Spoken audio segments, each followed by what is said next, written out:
bloquée pour des raisons de sécurité nationale. Vous imaginez, la guerre officielle, celle que tout le monde voit, et puis la guerre réelle, que personne peut montrer. Parce qu'il y a une différence immense entre une guerre qui se passe bien et une guerre dont on vous dit qu'elle se passe bien. Aujourd'hui, on va essayer de reconstituer ce puzzle, morceau par morceau, source par source. On va entrer dans les détails financiers que personne vous montre.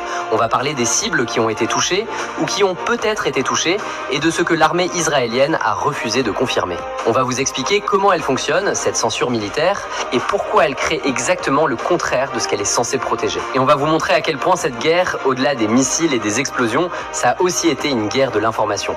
Une guerre que peu de gens ont vue, mais que tout le monde a ressentie.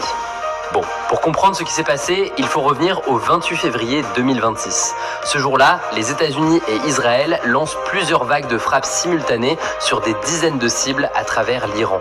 Des réacteurs nucléaires, des bases de missiles balistiques, des quartiers généraux